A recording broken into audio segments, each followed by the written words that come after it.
सबका साथ हो परिवार में, कि शुद्ध धारा और लक्ष्मी पापी के घर हुई।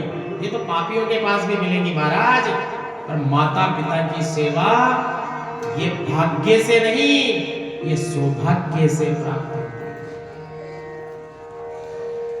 माता पिता की सेवा भाग्य से नहीं, हमें सौभाग्य से प्राप्त होती है महाराज। किसी एक माँ के 5 पुत्र है ना, तो 5 पुत्रों को माता पिता का सेवा करने का सौभाग्य नहीं मिलता है। जिसको गोविंद ने चुना है वो ही पुत्र माता पिता की सेवा करेगा महाराज, चाहे वो ज्येष्ठ हो, चाहे मध्यम हो, चाहे लघु हो। जिसको गोविंद ने चुन लिया कि तेरे को तो माता और पिता की सेवा ही करनी है जीवन पर्यंत, तो वो जीवन पर्यंत माता पिता की सेवा करेगा महाराज। इसलिए ऐसा पश्चाताप मत लाओ बार बार कि महाराज फार्म तो भरा है, बस 2 नंबर से हर बार रह जाता हूँ। रह क्या जाता है, मेरा गोविंद तुझे रख देता है कि बड़ा वाला भी नौकरी लग गया, फिर छोटा लग जाएगा तो माता पिता की सेवा करेगा कौन महाराज। इसलिए मेरा गोविंद तुम्हें हर बार 2 नंबर से रख देता है, ये भाव रखो। ये गोविंद की इच्छा है कि वो तुझे नौकरी वहां नहीं करने देगा। वो कह रहा उस नौकरी में क्या है बेटा, वहां तो धन मिलेगा, तू प्रसन्न हो जाएगा। असली नौकरी मेरे चरणों की है, और जिस दिन तू मेरे चरणों की नौकरी कर लेगा, उस नौकरी से बड़ा पद तुझे प्राप्त हो जाएगा। इसलिए हमें नौकरी अपने माता पिता के चरणों की करनी है। माता पिता के चरणों की कौन करता महाराज, आजकल तो 10, 20, 50 हजार जहां मिलेंगे वहां नौकरी करते हैं। माता पिता के लिए काम वाली आ रही है, वो सेवा कर देती है। अरे काम वाली तो वहां भी आ रही है कि अपने बच्चों का टिफिन ही वही बनाती है महाराज। विडंबना तो तब हो रही है कि जैसा खाओगे अन्न वैसा होगा आपका मन। इसलिए पति परमेश्वर को और गोविंद को और माता पिता को और अपने बच्चों को तो अपने हाथ से बना के खिलाओ, क्योंकि उसमें मातृ तत्व का अभाव होगा जब आप भोजन को निर्माण करोगे। और बाई जी अगर बनाने आ गई ना तो पहले पूछेगी कितने खाओगे साहब, वो 4 ही बनाएगी, वो 5 भी नहीं बनाएगी। और माँ जब पुत्र को भोजन कराएगी, पुत्र कहेगा माँ मुझे भूख नहीं है, 1 चपाती खाऊंगा, पर एक क्या एक करते करते माँ उसको 2-2.5 चपाती खिला देगी। अरे खा गरम गरम, ये खा गरम गरम। वो काम बाई जी नहीं कर सकती महाराज। पुत्र 1 मांगेगा तो 1 ही देगी, दोबारा थाली में नहीं लाएगी। तो ऐसा भाव ये सब हमारे अंदर होना चाहिए कि हमारे घर का कार्य तो हम ही करें। हम केवल इतना देखते हैं ये छोटा है, ये बड़ा है, ये ऊंचा है, ये नीचे, ये देखने की आवश्यकता नहीं है। चारों वर्ण हमारे अंदर विद्यमान है। हम अगर किसी को ज्ञान देंगे तो हम ब्राह्मण बन जाएंगे, हम किसी की रक्षा करेंगे तो हम क्षत्रिय बन जाएंगे, उधर पेट भरण पोषण के लिए कार्य करेंगे हम वैश्य बनेंगे, अपने घर में झाड़ू पोछा बर्तन साफ सफाई करेंगे तो हम शूद्र बन जाएंगे महाराज। बनेंगे नहीं बताओ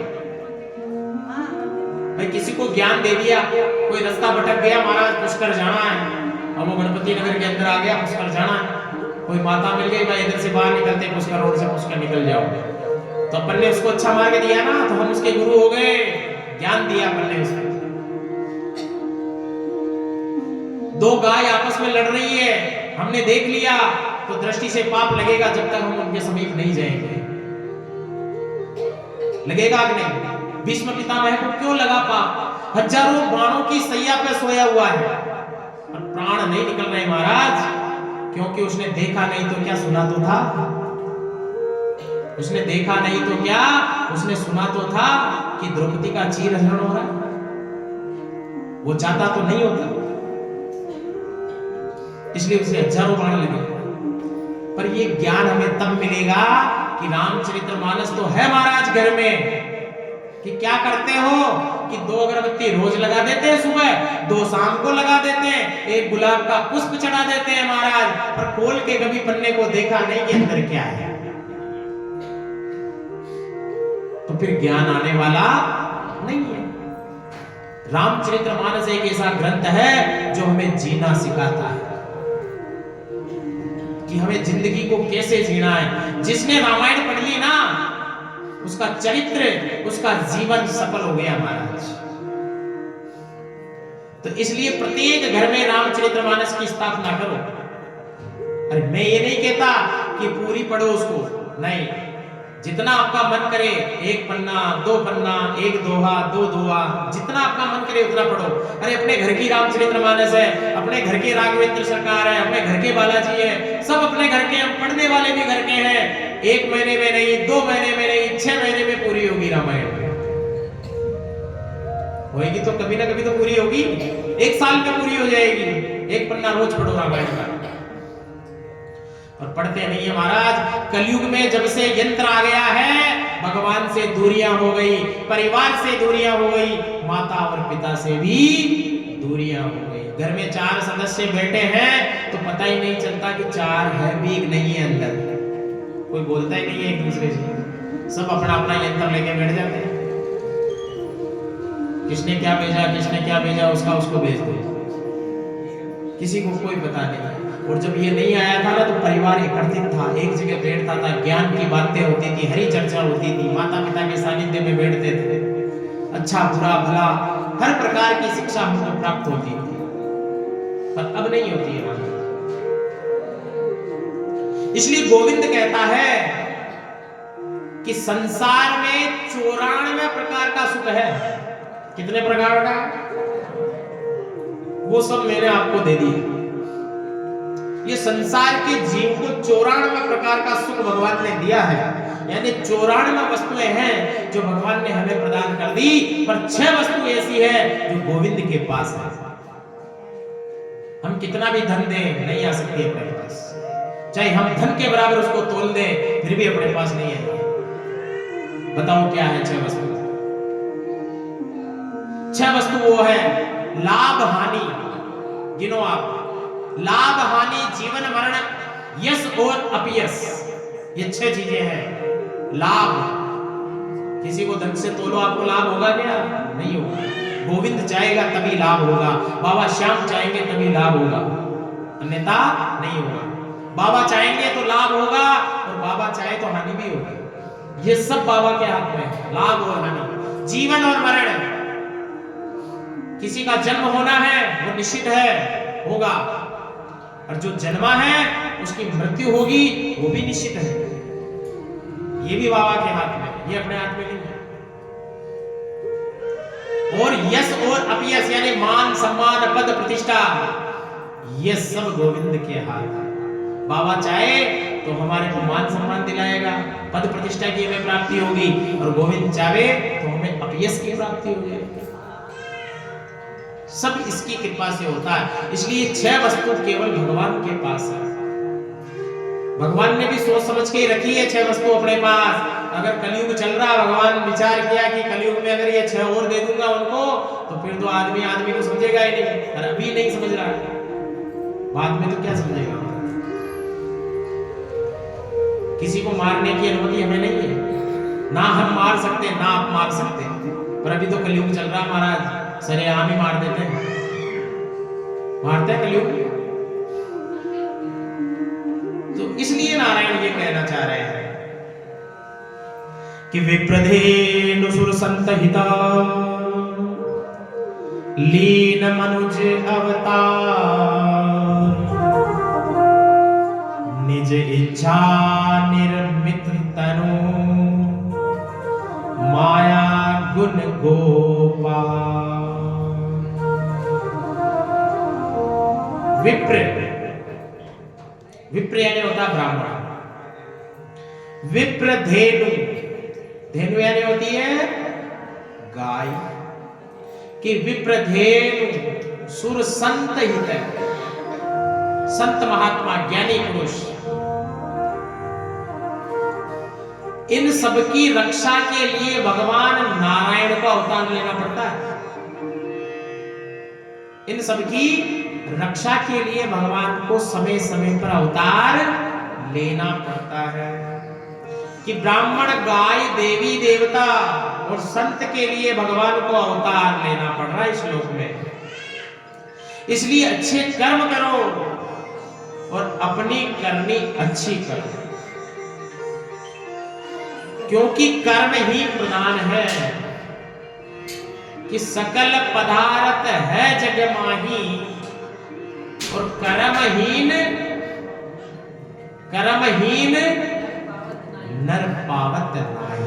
अरे जो कर्मों से हीन होगा उसको नर का तन नहीं देते महाराज, वही तोलते पहले कि हाँ अच्छा कर्म किया था आपने अगले जन्म में।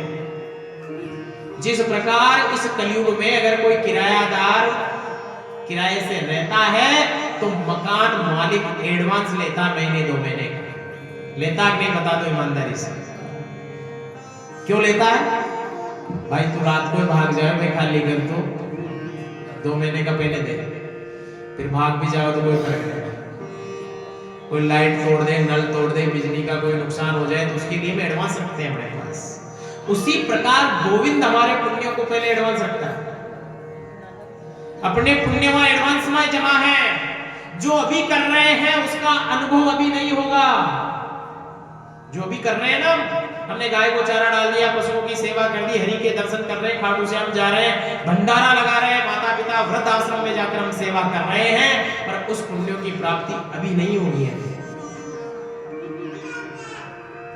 ये जो अभी भोग रहे हैं ना, ये अगले जन्म का भोग रहे हैं कि अगले जन्म में हमने ऐसा कुछ किया था, इसलिए गोविंद ने हम सबको खाटू श्याम जी के मंदिर में बुला करके ये पहली बार खाटू श्याम की कथा सुनने का अवसर मिला। तो किया था अगले जन्म में, ये पहले से निश्चित था कि अजमेर शहर में ऐसे ऐसे ब्राह्मण होगा, ये नाम होगा फलाना ढिमका पुंडा, ये बाबा श्याम ने पहले निर्धारित किया। करने वाला कोई नहीं, करने वाला भी श्याम है और कराने वाला भी श्याम है, केवल बाबा मेरा तो नाम है। मेरा तो क्या है? अपना केवल नाम होता है। इसलिए नाम के पीछे लोग भागते हैं कि बस मेरा नाम हो जाए। क्या हो जाए? बस नाम हो जाए। कि पापा कहते हैं, क्या कहते हैं? हाँ? पापा कहते हैं बेटा मेरा नाम करेगा, ऐसा सुना है कहीं लिखा है या उसमें आता है। पर महाराज कलयुग है, नाम नहीं करेगा। ऐसे सोच विचार के चलो, कहीं बदनाम नहीं कर दे। क्यों? कहीं बदनाम नहीं कर दे। क्यों? क्योंकि वैसा संस्कार तो आपने दिया ही नहीं कि हमारा नाम करे। अब कलयुग के जीवों को बड़ा बुरा लगता है जब मैं कहता हूं व्यासपीठ से जन्मदिन मनाया साहब। आजकल तो श्याम बाबा के जन्मदिन में भी केक आने लग गए, देखा आपने बहुत जगह। हाँ, बहुत बड़े बड़े केक ले आते हैं। ये पाश्चात्य संस्कृति है सब। अब अपने बालक कुमार का जन्म दिवस आ गया महाराज, और बढ़िया केक लेके आ गए। सबसे महंगा कहाँ मिलता वहीं से लाए। उस पे उसका नाम अंकित है, उस केक पर उस बालक का नाम अंकित है महाराज। और माता पिता ही कह रहे काट दे बेटा इसको। चक्कू हाथ में दे दिया उसको, बेटा काट इसको। क्या करेगा नाम करके?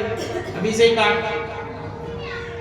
तो 1 वर्ष के बालक से कटा रहे हैं, और जब तक वो 20 वर्ष का, क्या आजकल तो 50-50 साल वाले भी जन्मदिन मनाते हैं।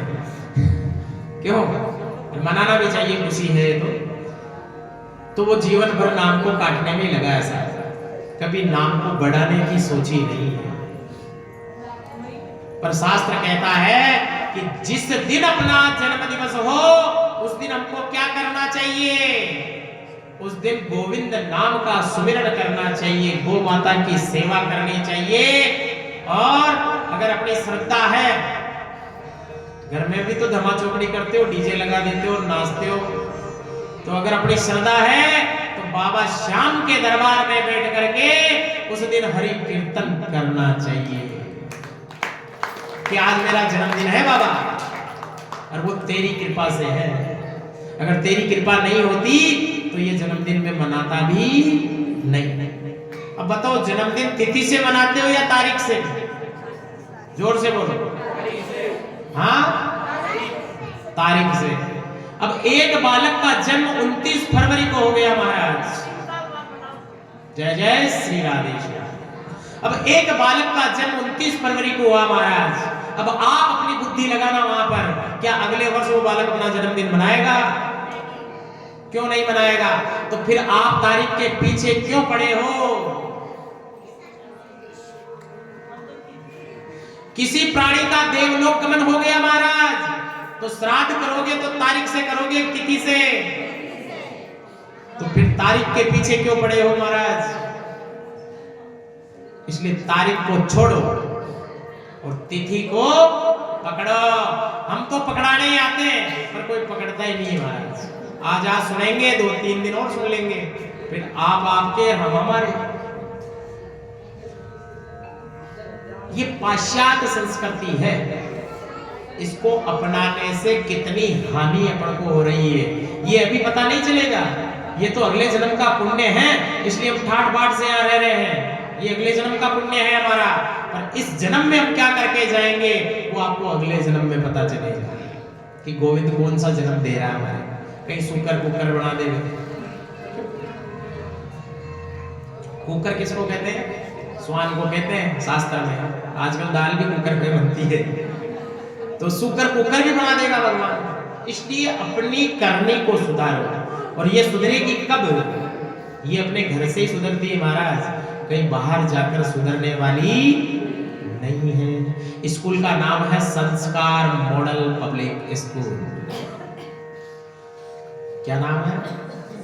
संस्कार पब्लिक स्कूल है महाराज। बच्चों को एडमिशन करा दिया। तो संस्कार वाली नाम वाले स्कूल में जाने से संस्कार नहीं आएगा महाराज। उसका नाम केवल संस्कार है, वहां संस्कार मिल भी नहीं रहा है या नहीं, ये हमको चेक करना पड़ेगा। इसलिए प्रथम गुरु माता और पिता को ही बताया है कि अपने बालक कुमार को संस्कार तो हम ही देंगे, हमारे अलावा कोई देने वाला नहीं है। पर आजकल तो बालक कुमार 1 वर्ष का नहीं है, माताएं भी नौकरी करने लग गई, बालक पे स्नेह नहीं है, बाई जी रखती है बालक को, दिन भर माताएं नौकरी करती है, अपने बालक से दूर हो। किसके लिए? थोड़े से धन के लिए। किसके लिए? थोड़े से धन के लिए आपने अपने बालक का आंचल छीन लिया। क्या वो बालक बड़ा होकर आपकी सेवा करेगा? नहीं करेगा, क्योंकि बालक तो जो देखता है वही करता है महाराज। यानी दर्पण कभी झूठ नहीं बोलता है। दर्पण यानी कांच, कांच कभी झूठ नहीं बोलता माता जी। जैसा चेहरा है ना, वैसा ही उसमें दिखेगा, सेम टू सेम। चाहे कितनी लिपा पोती करें, वो तो बाद में करते हैं, कांच के सामने जाते हैं, पर जो चेहरा है वही बताएगा कांच तो कि तेरा ऐसा चेहरा है। अब काला आदमी है ना, वो भी कांच देखता ही होगा। कोई काला है तो देखता कि नहीं देखता होगा? देखता ही होगा। और जो गोरा है ना, वो तो ज्यादा देखता है महाराज। अभी कलयुग का प्रभाव है। जो गोरा है ना, वो ज्यादा देखता है। वो बार बार, वो कथा में भी अगर आया होगा तो पहले कांच को ही देख के आया होगा। जैसे कांच में बाबा श्याम ही बैठे हैं कि पहले दर्शन कर चले इसके। पर बाबा यहाँ कहते हैं, सुनो, हमारे गुरुदेव कहते थे कि गोरा हो चाहे काला हो, देखो वर्ण तो 2 ही है। दिन रात हर चीज का जोड़ा है, सुख दुख, लाभ हानि, जीवन मृत्यु, सबका जोड़ा है। पति पत्नी, हर प्रकार का भगवान ने जोड़ा बनाया है। इसलिए गोरा और काला ये भी रंग है, 2 है। तो काला आदमी जब दर्पण देख रहा है तो मायूस हो जाता है महाराज, और मायूस होकर के आ जाता है। क्यों? क्योंकि गोविंद उसे कहना चाहते हैं, सुन भाई, कोई बात नहीं, तेरा रंग काला बनाया तो क्या, अरे इस संसार में तू कोई काले काम मत करना। इस संसार में तू कोई काले काम मत करना, तेरा नाम मैं गोरा कर दूंगा, तेरा नाम मैं गोरा कर दूंगा। ये काले को सोचना चाहिए। और गोरे को क्या सोचना चाहिए कि जितना रूप गोविंद ने मुझे दिया है, जितना गोरा गोविंद ने मुझे बनाया है, उतने गोरे गोरे काम मुझे यहां करने हैं महाराज। पर सब उल्टा सुलटा, कोई नहीं करता महाराज। सब रंग रूप को परिवर्तन करने में लगे हैं।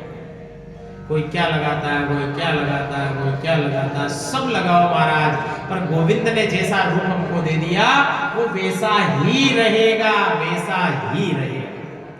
हजारों रुपए के पता नहीं प्रोडक्ट आते हैं आजकल, गोरे हो जाओ, काला गोरा कर देते, पर होता कुछ नहीं। अगर होता तो ये सबसे पहले फैक्ट्री वहां साउथ अफ्रीका में चली जाती, वो काले को गोरा ही करती उधर, और कोई काम नहीं करता।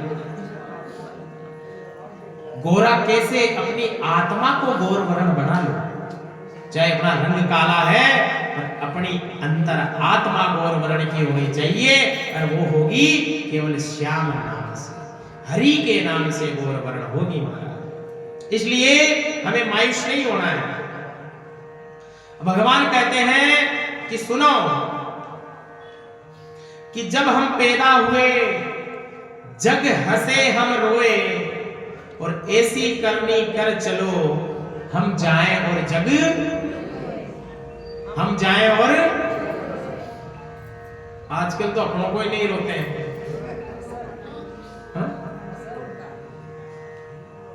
आजकल तो अपना भी कोई मर जाए तो उसको भी रोने में बड़ी दिक्कत होती है महाराज। हो सकता है आने वाले जमाने में ये रोने वाले का भी इवेंट आ जाएगा। आने वाले जमाने में ये रोने धोने के टेंडर भी इवेंट वाले को दिया जाएगा कि ले भाई तो 50,000 रुपया ले, 12 दिन तक रोना है।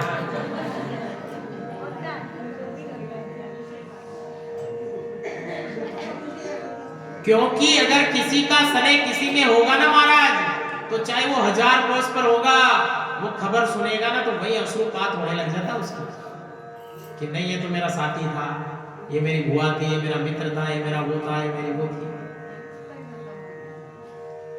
पर हम सबने पाश्चात्य संस्कृति को अपना लिया, हमारा खान पान अलग हो गया, इसलिए अपनी बुद्धि मंद हो गई महाराज। ज्ञान की ज्योति पे दीपक से अगर काजल पाड़ते हैं ना, तो दीपक नीचे रहता है, फिर एक दिया और लगाते हैं ऊपर उसके, भाई काजल पड़े, तो काजल पड़ भी जाता है, पर वो जो दीपक की बत्ती है ना उस तक काजल आ जाता है महाराज, आता नहीं आता। तो ऐसे ही बुद्धि हो गई हमारी, कि हमारी बुद्धि पर भी कोई काजल लग गया है। रोशनी तो जली हुई है, प्रकाश चारों ओर है, पर वो बुद्धि पर कोई काजल का दाग लगा है महाराज, तो ये काम करना बंद हो। एक बार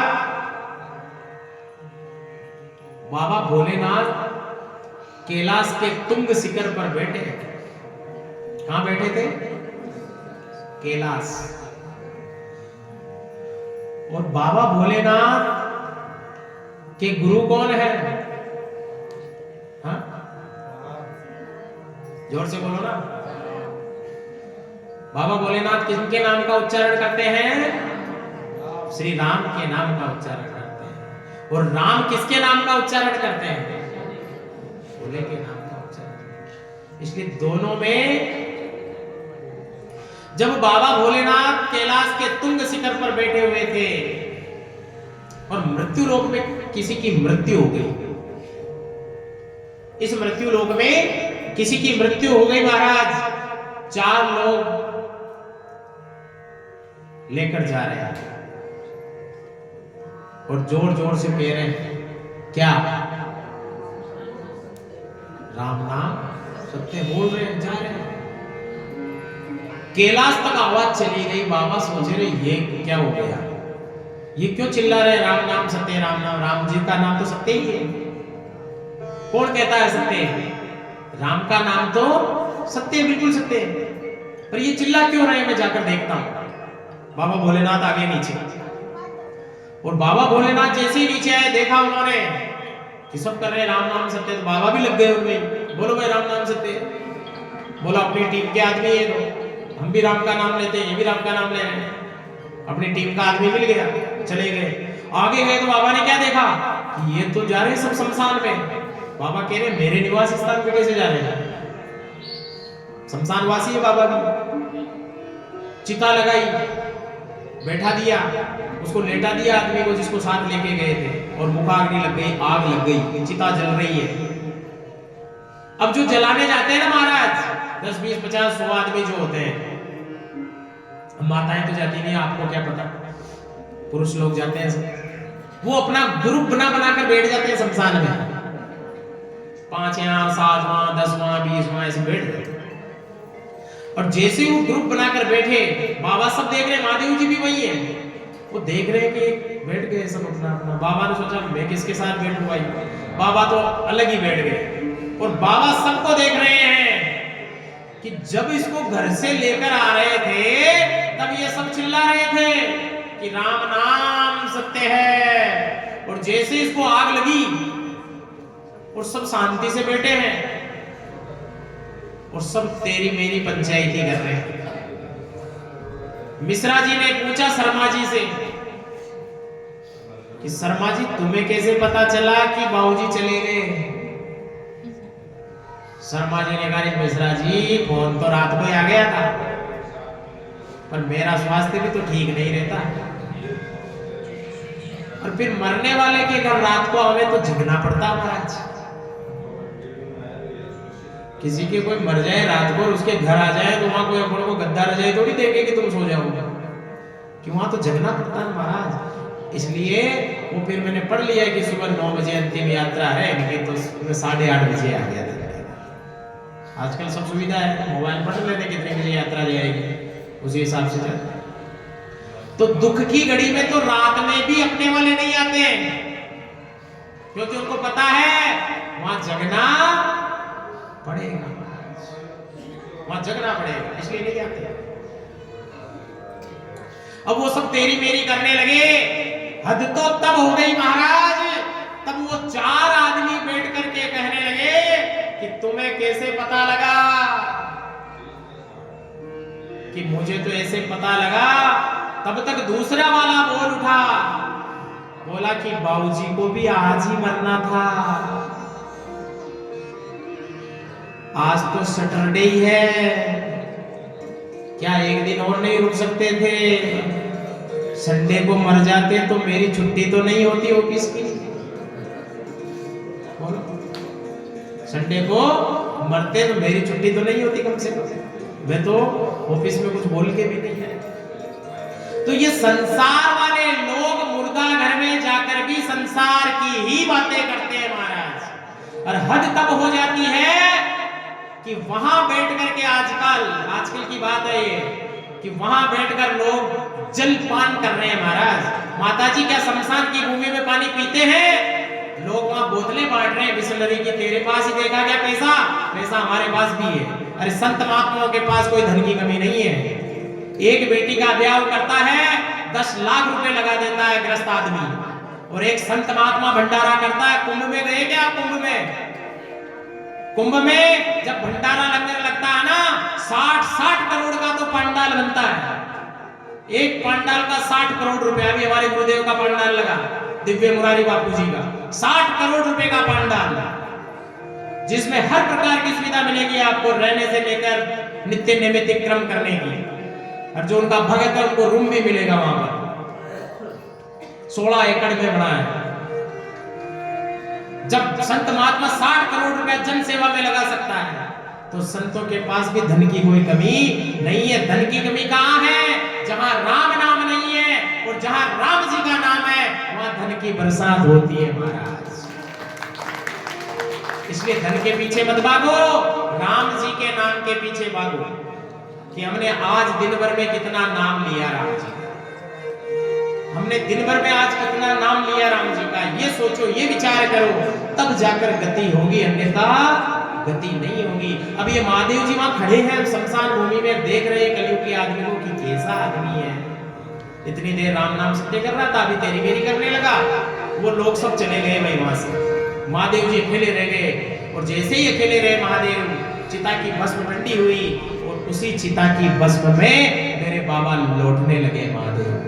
उस चिता भस्म में लौटने लगे और कहने लगे बाबा कि जिंदे आदमी से तो ये मुर्दा ही ठीक है, जिंदों से तो ये मुर्दा ठीक है, जो कम से कम 150 का कारवा यहां तक तो लेकर आया और जिनके मुख से राम नाम शब्द निकल गया। महादेव जी ये कह रहे हैं तब से आज दिन तक महादेव जी को भस्म चढ़ाते हैं।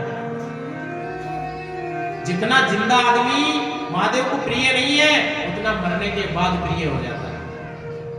इसलिए हम तो कहते हैं कि हम तो जीते जी भी प्रिय बने इसके, हम जीते जी प्रिय बने, पर बड़े कैसे महाराज, टाइम नहीं है। एक लोटा जल चढ़ाने का समय किसी के पास नहीं है महादेव जी।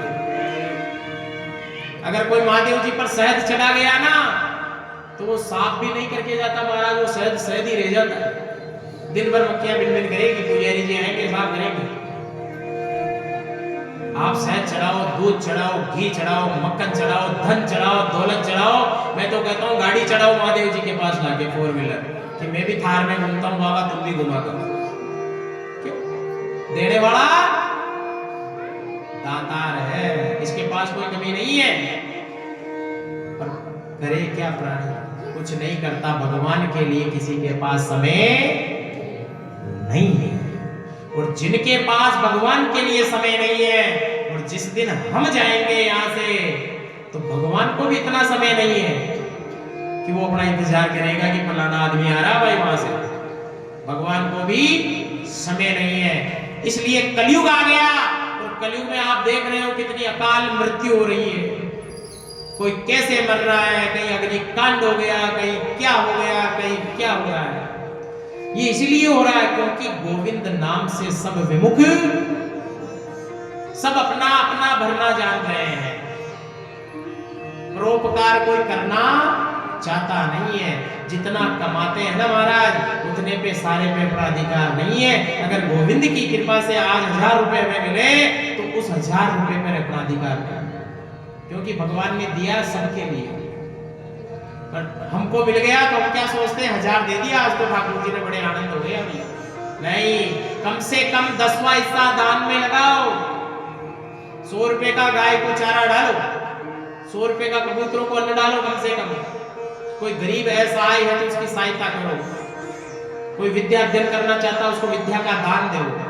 कुछ ना कुछ ऐसा करो कि हमें वो याद करे, क्योंकि विद्या को तो सबसे बड़ा धन बताया शास्त्रों में कि विद्या धनम सर्वधनम प्रधानम, कि विद्या ऐसा धन है ना चोर चुरा सकता महाराज और ना भाई बेटा।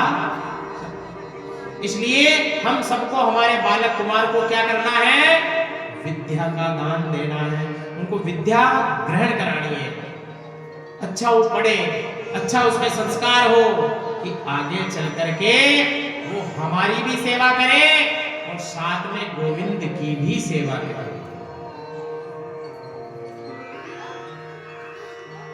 इसलिए ये संस्कार हम सब बालक कुमार को देने हैं। 2 अगरबत्ती दियाबत्ती जब करते हो ना रोज घर पे मंदिर में, तब बालक कुमार को अपने साथ रखा करो कि वो भी देखेगा कि मेरी माँ क्या कर रही है। उसको पता कि मेरी माँ दिया जला रही है महादेव जी के। अब गृहस्थी जीवन में रहते हैं, कभी स्वास्थ्य का पाया कमजोर हो गया महाराज, महादेव जी के आ नहीं सके, गाय को रोटी दे नहीं सके, तो कम से कम अपना बालक देखेगा तो वो तो करेगा कि आज मेरी माँ की तबीयत ठीक नहीं है, दरवाजे पे गाय आ गई, माँ रोज गाय को रोटी देती है, लो आज मैं ही दे देता हूँ। वो संस्कार उसमें आ जाएगा कि मेरी माँ रोज महादेव जी के जाती थी, आज मेरी माँ की तबीयत ठीक नहीं है, तो बाबा के पास आएगा और जल भी चढ़ाएगा, वो मांगेगा कुछ नहीं, बाबा को यही कहेगा तू मेरी माँ को ठीक कर जल्दी में, ये कहेगा वो। पर हम अपने साथ लाएंगे तब वो सीखेगा, अन्यथा कोई सीखने वाला नहीं है। इस प्रकार से अनेक प्रकार का धन है, भौतिक और आध्यात्मिक। शास्त्र में 2 ही धन है, एक तो भौतिक धन होता है और एक होता आध्यात्मिक। अब जिसको जो धन चाहिए, सब स्वतंत्र देश में रहते हैं, अपना देश स्वतंत्र है, किसी पे कोई पाबंदी नहीं है। जिसको भौतिक धन चाहिए वो भौतिक वाले में चला जाए, और जिसको आध्यात्मिक चाहिए वो आध्यात्मिक वाले में चला जाए। क्योंकि आध्यात्मिक में जाने के लिए गुरु शरण जाना पड़ेगा, तब जाकर के आप आध्यात्मिक वाला धन प्राप्त करोगे। और भौतिक धन के लिए आपको गुरु शरण जाने की आवश्यकता नहीं है। आप संसार के सामने नतमस्तक हो जाओ, इस संसार का सारा सुख आपका हो जाएगा। इसलिए शास्त्र यही कह रहा है। क्योंकि देखो माताएं व्रत करती है सोमवार का, मंगलवार, कोई भी व्रत हम करते हैं, क्यों करते हैं? माताएं के करवा चौथ आ जाती है कि पति की लंबी आयु होता है, करते हो, और करना चाहिए, हमारी संस्कृति है, हमारा सनातन है। पर सोमवार से लेकर के आप रविवार तक के जितने भी व्रत करते हो ना, इस व्रत के पीछे एक स्वार्थ है। ये निस्वार्थ व्रत नहीं है, इनके पीछे स्वार्थ है कि महाराज मेरे बालक की सगाई नहीं होती है, मेरी बालिका की सगाई नहीं हो रही कि सोमवार के व्रत कराओ उसको। क्यों? स्वार्थ आ गया ना। और सोमवार के व्रत किया, बाबा की कृपा हो गई, कुछ माता पिता की कृपा हो गई, सगाई हो गई भाई, तो ये स्वार्थ है। निस्वार्थ कोई काम नहीं होता है। इसलिए सोमवार से रविवार तक जितने भी व्रत हैं, इन सब में स्वार्थ है। इससे केवल हमें संसार का सुख प्राप्त हो सकता है, हमें अपनी आत्मा का सुख प्राप्त होने वाला नहीं है महाराज। अगर आत्मा का सुख चाहिए तो बताओ कौन सा व्रत करना है? जोर से बोलो, जोर से बोलो। एकादशी करना पड़ेगा, और एकादशी मेरे बाबा को बड़ी प्रिय लगती है। बोले खाटू नरेश की, श्याम प्यारे की जय।